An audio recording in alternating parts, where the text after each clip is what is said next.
Intinya kami menolak keberadaan Greenpeace di sini sekarang. Kami tidak tahu. Kalau terjadi apa-apa kami tidak tanggung jawab ya. Ya, makanya saya minta tolong untuk hari ini juga mas-mas sama ibu meninggalkan kota. Kita diikuti oleh beberapa intel. Betapa kagetnya kita saat kami sampai di penginapan, mereka sudah ada di tempat kami menginap. Yang kami juga tidak tahu dapat informasi dari mana mereka perihal penginapan kami.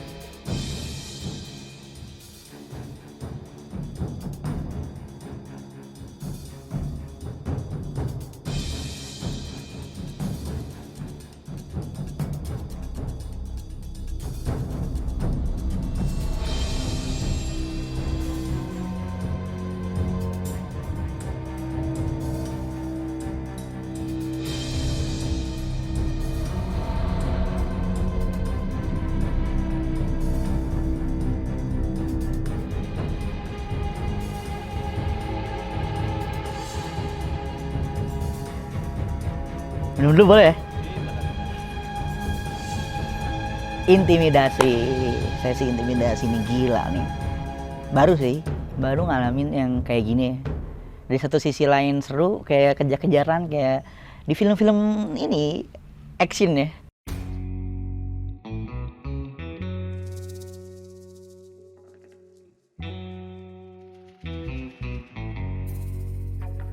Perjalanan kemarin tuh nggak semenyenangkan yang temen-temen aku bilang gitu. Itu sekitar berapa hari, udah lebih dari seminggu lah.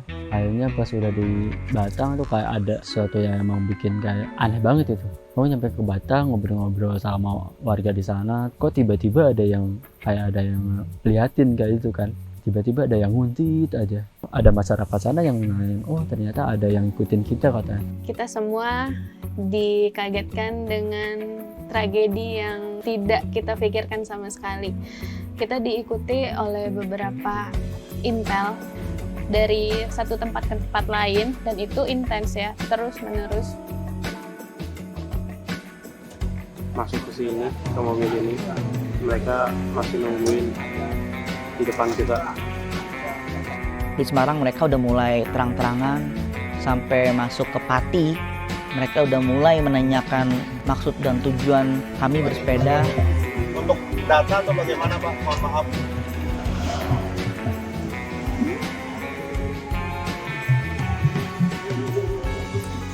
Video Bu.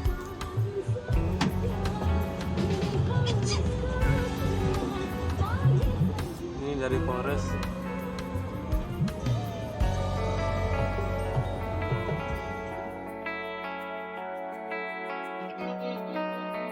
Dan ketika aku dan dua pesepeda lainnya lagi stay di lampu merah, ada mobil merah ini tuh dia ikut minggir jarak sekitar 5 meter. Dan Betapa kagetnya kita saat kami sampai di penginapan, mereka sudah ada di tempat kami menginap. Yang kami juga tidak tahu dapat informasi dari mana mereka perihal penginapan kami.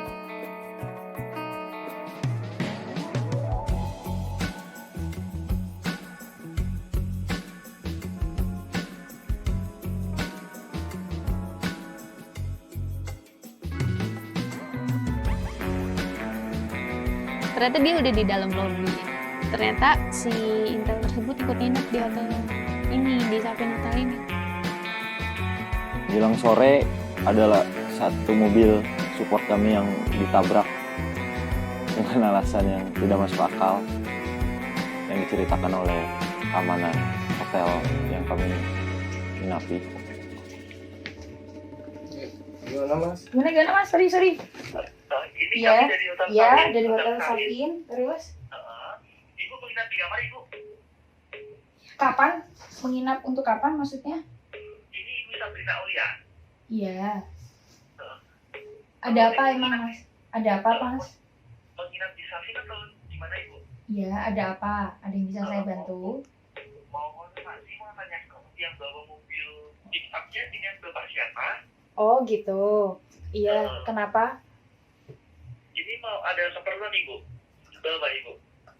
Keperluan apa Mas kalau boleh tahu? Untuk menggeser mobilnya. Oh, oke. Di kamar berapa Ibu? Biar saya telepon. Nggak ada Bu, nomor itu. Emang nggak ya. Soalnya kita konfirmasinya cuma hanya lewat telepon kantor aja, telepon hotel. Yang konfirmasi masalah mobil juga tuh. Iya. Jadi penasaran aja gitu siapa. Iya. Barangkali orangnya lihat. Kalau salesnya juga bukan sih Bu semalam. Oh, bukan saya Yang juga. booking lewat. Dan itu adalah awal mula intimidasi yang benar-benar kami langsung rasakan. Tapi mereka benar-benar terang-terangan mendokumentasikan kami, bahkan memfotokan kami secara depan-depanan. Kita habis difoto sama bapak ini, Besti. Siapa ya dia ya? Kita lihat. Penginapan di mana? Wilayah Jateng atau di Jatim? Di mana? Di mana, Bos? Oh, stay di Lampung berarti? Nanti ingat di Lampung berarti, Pak?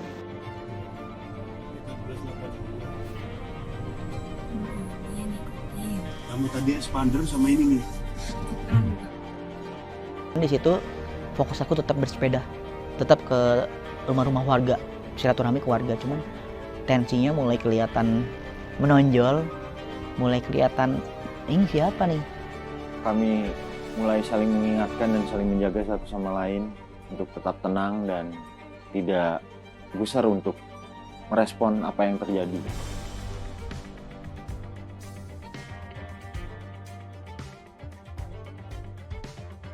Perjalanan pesepeda sampai di perbatasan Pati, ketika kita sedang bertemu dengan saudara-saudara dari suku Kendeng, ada dari mereka 2 orang menggunakan mobil memantau pergerakan kita yang sedang melakukan kegiatan di sana.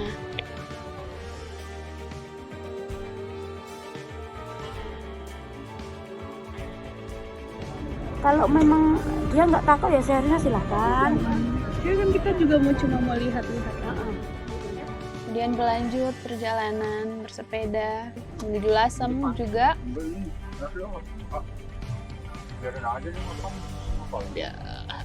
Kita diikutin oleh beberapa mobil. Jadi mereka tuh di setiap daerah selalu berganti orang ternyata. Tadi mobil merah tuh dari sono terus pindah ke sini parkir.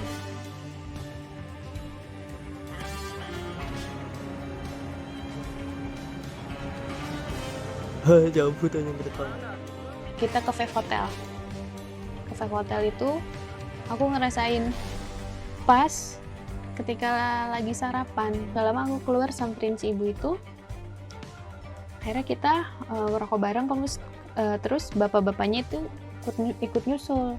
Dan di situ kita posisi bertiga. Dan aku udah ngerasa aneh karena dia nanyanya, kamu mahasiswa ya, dari kamu sepedahan ya. Saya juga suka demo-demo gitu tuh, saya juga demonstran, saya juga buruh. Dari apa yang mereka lakukan kepada kami sangat bingung, apanya bingung. Ada apa?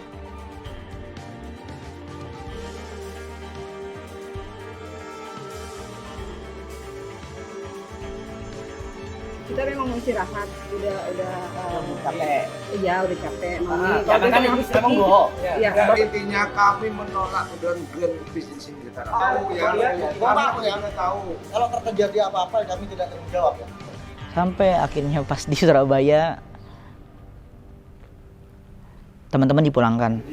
Saya tengahin ya. Jadi gini, Anda bikin Anda bikin surat pernyataan. Saya yakin Anda bukan orang bodoh. Ya. Betul. Ya kan? Saya yakin Anda sudah paham kemauan dari teman-teman LSM. Betul. Makanya Anda bikin surat pernyataan sendiri tanpa didikte dari kita. Betul. Apa nih pernyataan nama Greenpeace? Bisa tulis ya Pak. Greenpeace. Untuk tidak melakukan terkait dari 2020 ya. Lakukan kampanye bentuk apapun selama pelaksanaan KTT. Selama pelaksanaan KTT G20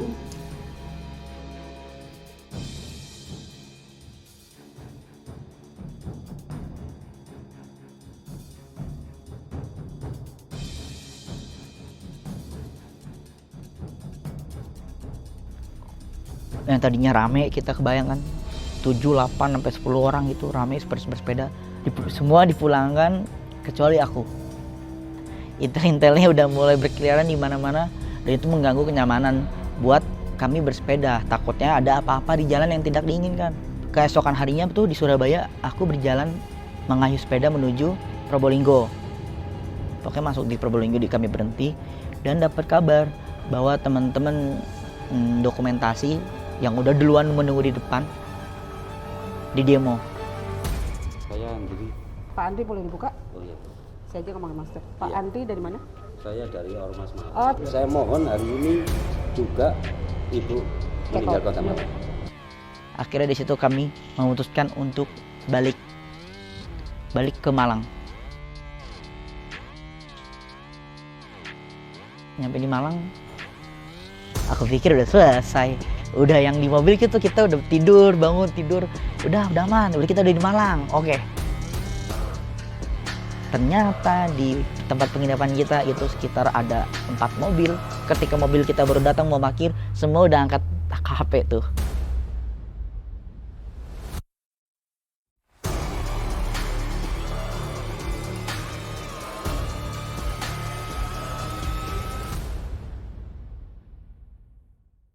Sebenarnya yang aku sesalkan ini kenapa kita harus kalah dari mereka. Pun kalau misalnya aku harus terus melanjutkan perjalanan, harus terus menghadapi mereka, aku nggak apa-apa gitu. Akhirnya pas penginapan kami berunding dengan tim bahwa perjalanan ini selesai. Yaudah, mau nggak mau kita hari itu juga berangkat menuju arah Jakarta, arah pulang. Nah itu sampai saat itu juga aku mikir segila ini ya mereka mengganggu kenyamanan privasi seseorang. Bahkan yang kita lihat itu hanya bersepeda kita, yang dimana bersepeda untuk silaturahmi ke rumah-rumah warga dan melihat langsung dari dampak-dampak kerusakan yang ada. Ya mungkin saat itu juga sedang ada acara besar, pesta negara G20. Mungkin itu alasan mereka. Intimidasi dan sejenisnya. Kenapa sih nggak langsung ngomong aja apa sih maksud dan tujuan? Atau emang tujuannya buat bikin kita kena mental atau apa gimana? Lucu sekali. Apa yang terjadi benar-benar di luar apa yang kami pikirkan, apa yang kami harapkan. Mereka sendiri tuh nggak berpikir apa yang kita lakukan ini untuk apa gitu. Kita hanya ingin menjambangi saudara-saudara kita di daerah terdampak dan mengabarkan kepada dunia krisis iklim itu nyata dan kita harus bergerak merubah semua ini. Nggak harus langsung, kita pelan-pelan mulai dari sadar dulu aja itu kita udah termasuk yang bukti nyata kalau misalnya kita peduli terhadap krisis iklim, terhadap lingkungan yang ada di Indonesia gitu. Harusnya negara melihat ini menjadi salah satu ruang demokrasi. Emangnya mereka tahu kami ke Timbus Loko? Mereka tahu kita ketemu warga sedulur Kendeng, ke suku Samin. Mereka nggak melihat itu, mereka ngelihatnya ini mereka datang untuk merusak acara G20.